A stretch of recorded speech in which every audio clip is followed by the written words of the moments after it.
1晚上到周2白天这段期间，是距离我们最近的时候，也是它强度比较强的时候。我们预估这个台风在接近巴士海峡的时候，有可能来到强烈台风，暴风半径也可能会来到280公里到300公里的暴风半径哦，所以是对我们有比较明显的影响。而未来主要我们在明天上半天这段期间，就有可能会发布海上台风警报，而陆上台风警报也有可能会是在明天晚上夜间这段期间哦接着发布。我们先从今天的卫星云图先来看一下目前的天气状况。好，其实原先第17号台风米塔在今天凌晨2点的时候已经减弱为热带性低气压，目前已经减弱为低气压。而台湾目前正在这个降雨的空档，不过我们今天还是比较容易会有午后短暂的雷阵雨，而包括这个台风第18号台风画家沙未来移动的路径会通过我们的巴士海峡。我们从画家沙台风的台风预测图可以看到，目前在目前在早上8点的时候，位于我们鹅銮鼻东南东方大约1100公里的海面上，未来会持续的朝西北西方向移动通过我们巴士海峡。可以看到最接近我们的时间大概会是这是周一早上的8点，可能会在周一的晚上到周2这段期间是最接近我们的时间，也是影响我们最剧烈的时间。到时候我们都要特别注意强风豪雨，还有海面上风浪都是比较大的状况。好，那这个整个太平洋上面的洋面还有另外一个台风是第19号台风浣熊，它距离台北大约东方3500公里的海面上，它暂时还就是对台湾暂时没有直接的影响，因为距离是比较远的。主要我们未来就要 focus 这个台风第18号台风画家沙的路径。我们先看一下今天接下来的降雨的情形哦。今天的雷达回波图可以看到说，其实今天上午大致上是一个多云到可以看到阳光的天气，但是中午过后要留意，可能在西半部地区有一些局部的午后雷阵雨。那由于风向受到之前的热带性低气压的外围环流影响可以看到我们目前是一个偏东南风的环境，所以在台东、恒春半岛甚至花莲多少可能会有一些零星的降雨的趋势。而今天的定量降水预测图可以看到，今天白天的部分主要的降雨会是以午后雷阵雨为主，主要在西半部地区或是在宜兰的山区会有比较明显的午后雷阵雨。花东跟恒春半岛不定时会有一些局部的降雨。特别要提醒的是，今天的午后雷阵雨是比较强的，在中南部地区或是在桃园至新竹的山区桃园至苗栗的山区可能会有局部大雨或豪雨发生的几率所以今天中午外出之后也是要留意天气的变化，携带雨具的备用。而这样的降雨的情形到了今天晚上之后，风向大致上就会逐渐转为偏东风，到时候的降雨可以接到明天或是周一的清晨，在北部宜兰或者是在东半部跟恒春半岛开始会有一些局部的降雨。我们看到周日到周一的清晨可以看到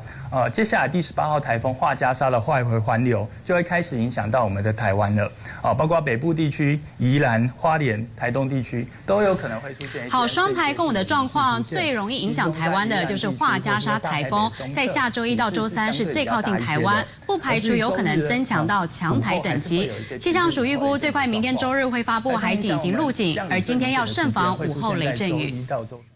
画家沙台风持续增强，来势汹汹，不排除成为强台。气象专家更指出，基迪风平均暴风半径可达280公里，近中心最大风速每秒48公尺，逼近强台的下限，有可能成为今年以来南海以及西北太平洋海域的风王。而画家沙台风的名称是由菲律宾气象部门提供，有快速移动的意思。专家希望风如其名，气象署也预计周日上午就会发布海警，晚间发布陆警。本岛台东、屏东、恒春、高雄、台南都有超过50%的被侵袭几率。台风外围云系影响下，基隆北海岸、大台北、东北部、东部地区以及金门、马祖有局部短暂阵雨；台东以及东南部地区有零星短暂阵雨，南部地区有局部大雨发生几率。而基隆北海岸东半部、兰屿、绿岛沿海以及恒春半岛，周六晚间就要注意有长浪的发生几率。今天是星期五晚上了，这个周末真的要好好的赶快做好防台准备，尤其是东半部地区，因为目前海面上虽然有3个台风，可是对我们有直接影响的，就是这个轻度台风画家莎。不要看它现在只是一个轻度台风哦，先说重点，在它接近台湾的时候，有机会达到强烈台风等级。目前如果说它的方向跟移动速度不变的话，预估在下周1开始，一直到下周3这一段时间，将会逐渐的通过了巴士海峡，距离台湾也会是最近的。而它的强度为什么会这么的强呢？我们透过了色调强化卫星云图，要带您进一步来看到，目前在海面上它持续在吸这些海水的能量，所以现在您可以看到它的中心呢，其实已经是这一种紫到发白，相对是比较强的对流云，而且它现在进入一个比较快速的增强期，所以逐渐的预估最快有机会星期天的上半天就可能会增强为一个中度台风，那么未来在接近台湾的时候达到强烈台风等级。现在看起来最快星期天的下午就会发布海上台风警报，那么在周一的清晨有可能就会发布陆上台风警报。所以未来这几天这个雨会怎么下呢？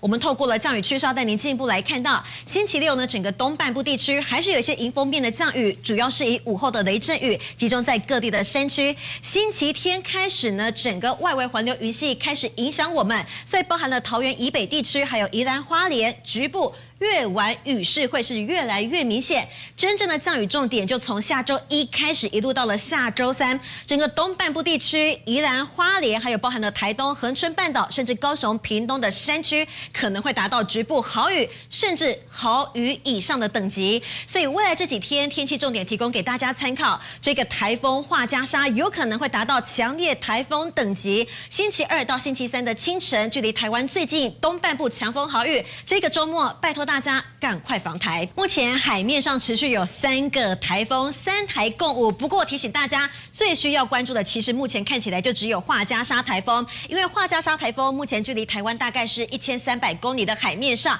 你看它虽然还距离我们有一点遥远，不过如果路径方向不变的话，预计在下周1到下周3，距离台湾最近。尤其目前在海面上，它可以说是畅行无阻啊，所以它会吸了满满的能量，有可能在靠近到台湾的时候达到了强烈台风等级，加上它的7级风暴风半径预估可以长胖增强来到了280公里，所以它未来将会是又强又大又胖，靠近到台湾。目前呢，整个海警范围、陆警范围也在提早了，现在看起来有可能到星期天的下午就会发布海上台风警报，周一的清晨就会发布陆上台风警报，所以这个周末提醒大家一定要提前做好防台准备。至于现在这个时间点，哪些地方在下雨呢？雷达回波图当中也要带您进一步来掌握。持续受到了米塔台风比较外围的环流云系影响，东半部地区今天一整天零零星星不定时都在飘雨，也因为整体的水汽相对是比较丰富一点，所以午后雷阵雨的范围也比较广。整个中部地区的山区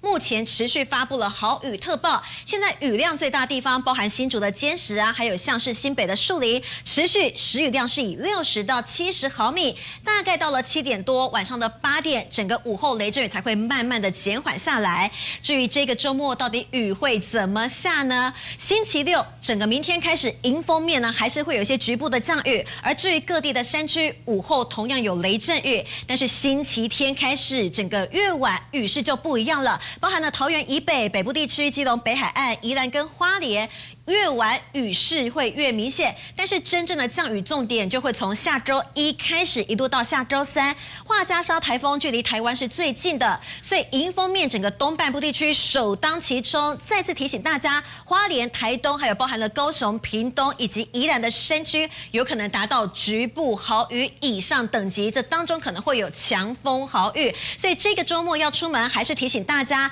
几个天气重点。画家莎台风下周1到下周3。离台湾最近，有可能达到强烈台风等级，所以这个周末拜托大家好好做好防台准备。时间交还给叶涵。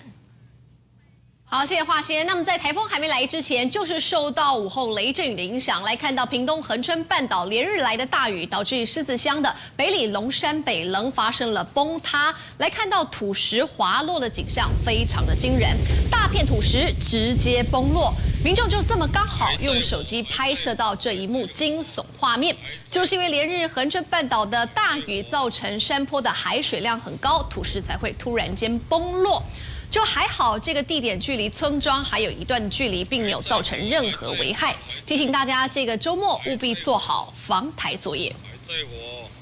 的确，您看看，受到7月丹纳斯台风影响，到现在台南民宅的屋顶毁损已经2个多月了。接下来台风是一口气来3个，台南准备好了吗？台南将军就有一对黄姓夫妻档，他们终于等到厂商愿意来修。不过厂商将屋顶全部拆光之后，却到现在还叫不到料。2个多月过去了，他们很担心接下来米塔等台风一旦形成通过台湾的话，屋子的毁损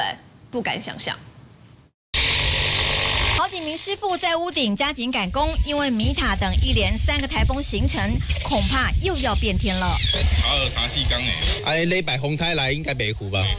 这一户有料有师傅，要赶在台风来临前完成，还是得跟时间赛跑。另外一户屋顶才刚拆完，就被厂商告知叫不到料，屋主相当傻眼。后壁无搞，所以拢家己等去看啊。即马风台来啊！都唔知要哪，所以阮一直咧来头家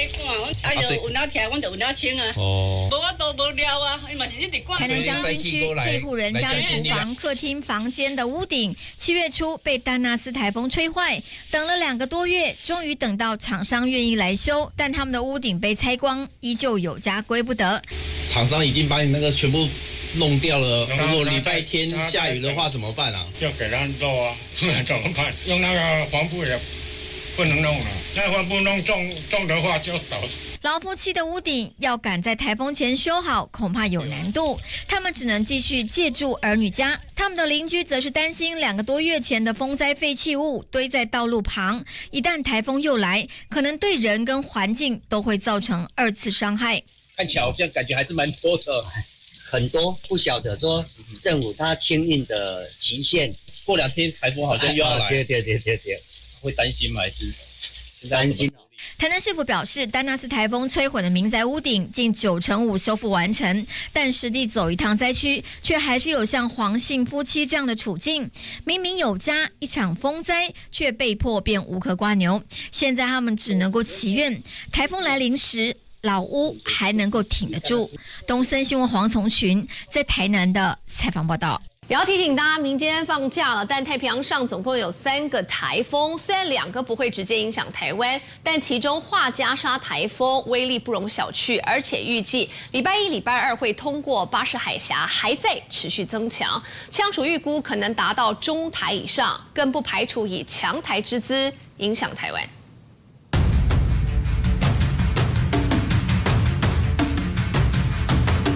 2002年3个台风在台湾外海虎视眈眈，相互牵引，威力猛烈。如今台湾周围又出现3台共舞。目前在西太平洋洋面上呢，是有3个台风，分别是米塔、华加沙，一直到距离最遥远的浣熊台风。3台共舞少见，最近一次已经是2022年，当时台风距离比较远，对台湾影响小。这回虽然没有相互牵引，但直扑中国的米塔外围环流为新北、屏东、宜兰等地带来强风。周五一早，猫空缆车就一度暂停营运。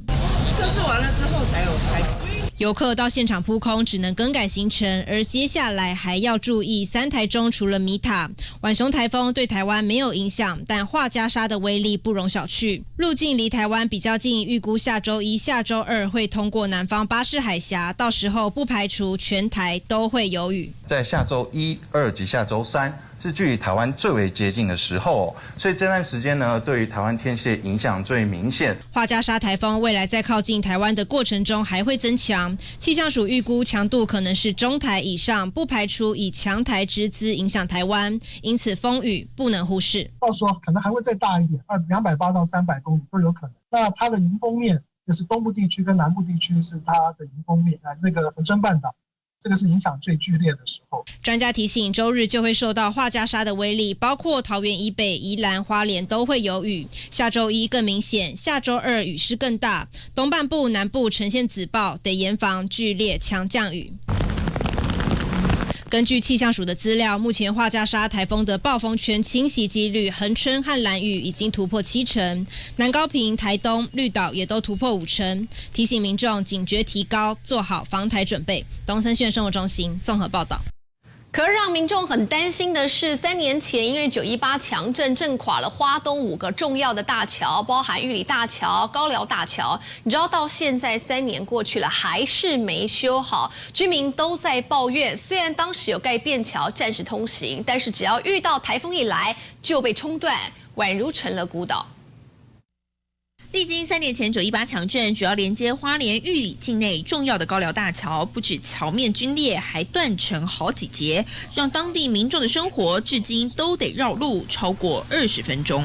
很不方便，都要绕路，这不方便的啊！啊，个人咧做工课的人嘛是拢过顿嘛，这不方便。虽然地震过后，当地主管机关迅速展开修复工程，但过去和居民约定的2年之期早已过去，仍然还没完工。跟以前说的好像有点不太一样，以前是大概2年嘛，那现在已经3年多了。然而，除了高寮大桥之外，918强震总共造成花东5条重要大桥断裂，分别是位在玉里断层上的高寮、玉里、玉长大桥，以及在池上断层上的长富和伦天大桥。只要断层错动，就可能使桥梁断裂变形。为了维持居民正常生活，工程单位在西床搭设便道，但偏偏只要台风一来，就会被大水冲断。不仅一再拖延施工进度，甚至交通受阻。台风过境之际，宛如成了孤岛。1年冲断3、4次这个造成的就是成本的这个增加，而且这个工法的这一些安全考量一再都接受到很大的考验。些许会有一些延宕是因为这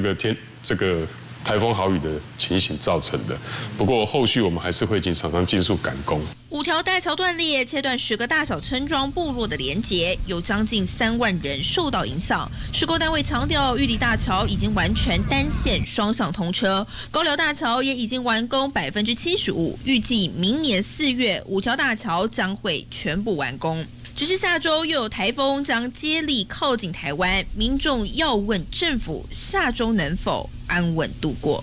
东森新闻黄一鸣花莲报道。